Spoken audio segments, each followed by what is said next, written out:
오늘은 베드로전서 4장 말씀을 가지고 하나님의 뜻대로 받는 고난, 하나님의 뜻대로 받는 고난이라는 제목으로 하나님의 말씀을 함께 상고합니다. 사도 베드로는 불경건한 불신의 세상, 이 세상에서 그리스도인들이 어떻게 하나님의 자녀답게 믿음을 지키고 경건하게 살아갈 수 있는지에 대하여 증언하고 있어요. 당시 소아시아에 흩어져 살고 있었던 그리스도인들에게 이렇게 하나님의 자녀다운 삶을 살아가는 문제는 정말 피부에 와닿는 실제적인 문제였어요.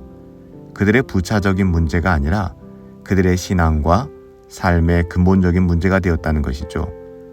여러분들, 우리는 어떨까요?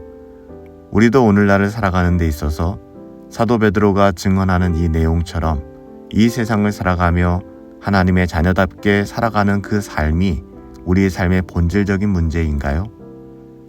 오늘 사도 베드로가 증언하는 이 고난에 대한 메시지가 과연 우리들에게는 어떤 의미로 다가오는지 돌아보는 것은 우리의 신앙의 경건에 굉장한 유익이 된다라고 생각합니다. 사도 베드로는 오늘 본문을 통해 그리스도께서 고난과 죽으심을 통하여 죄에 대하여 완전히 죽으셨기 때문에 우리 역시 우리는 어떤 사람들이에요?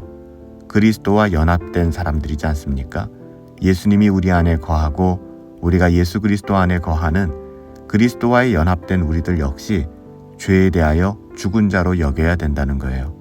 우리는 더 이상 죄에 대하여 살아있는 자가 아니라 죄에 대하여 죽은 자. 그렇기 때문에 그리스도께서 죄를 그치심같이 우리도 죄를 멈춰야 한다. 1절에서 사도 베드로는 그렇게 증언하는 것이죠. 그리스도께서 이미 육체의 고난을 받으셨으니 너희도 같은 마음으로 갑옷을 삼으라. 이는 육체의 고난을 받는 자는 죄를 그쳤음이니. 베드로전서 4장 1절 말씀이에요.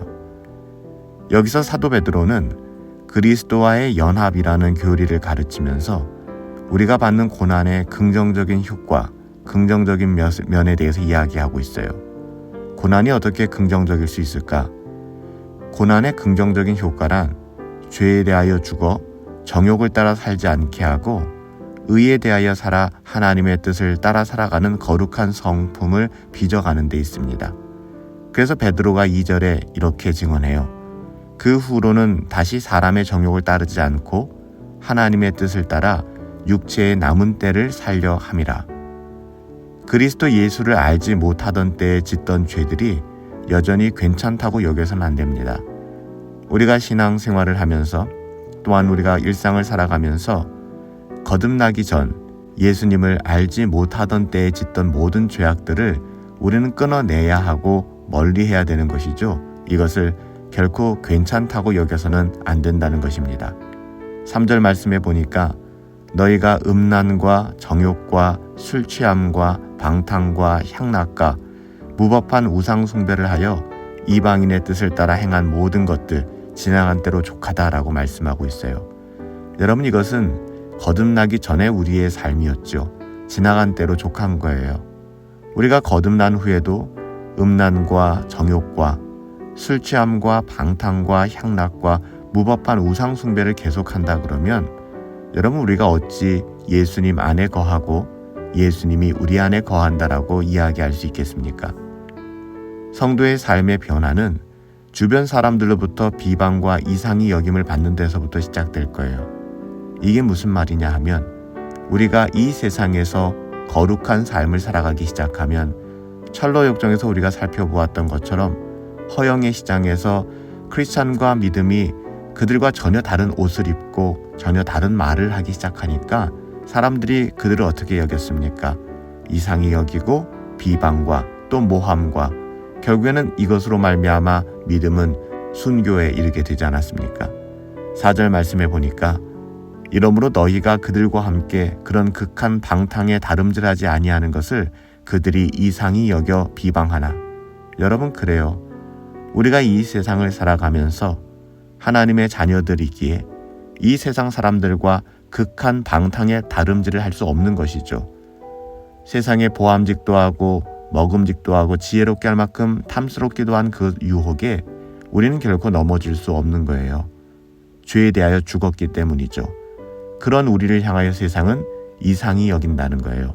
그리고 그런 우리를 비방한다는 것이죠.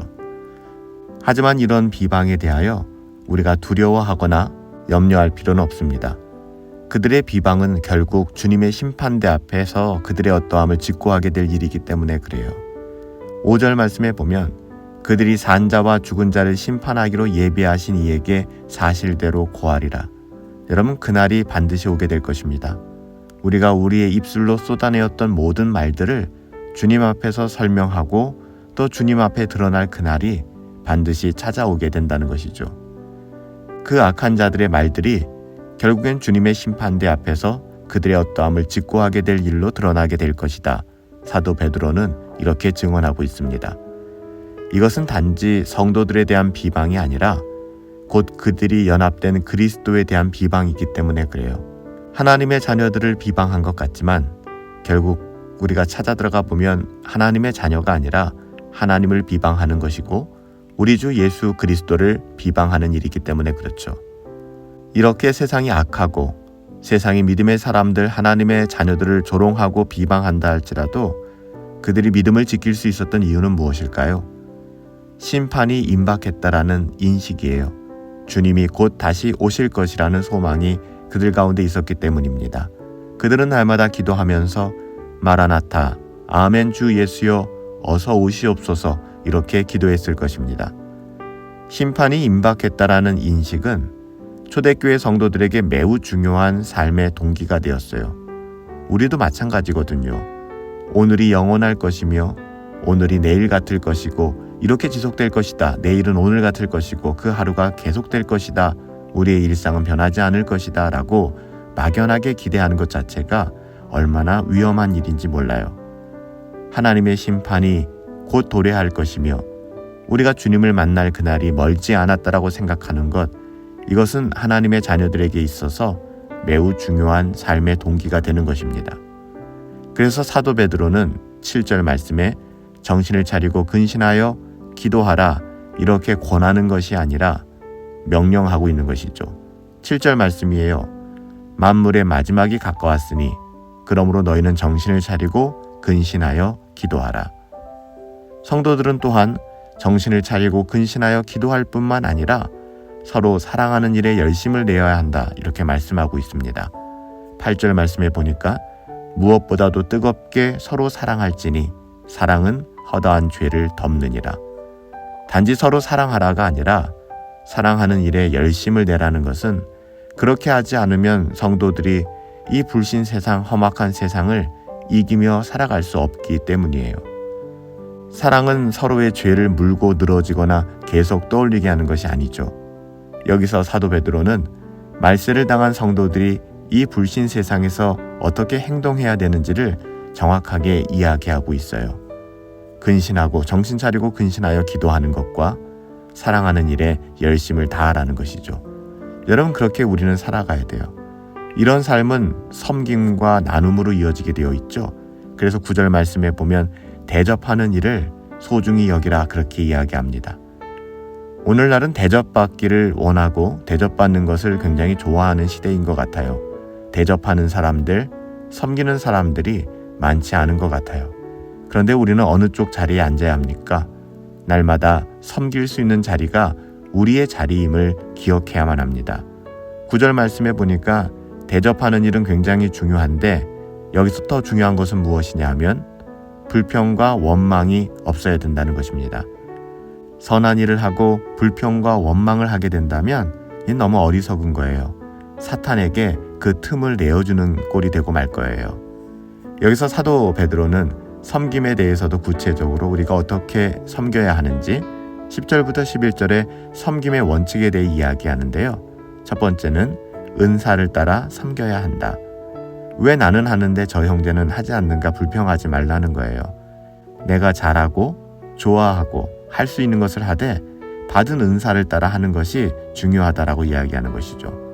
두 번째는요, 선한 청지기로서의 모습으로 우리가 섬김을 행해야 된다는 것입니다.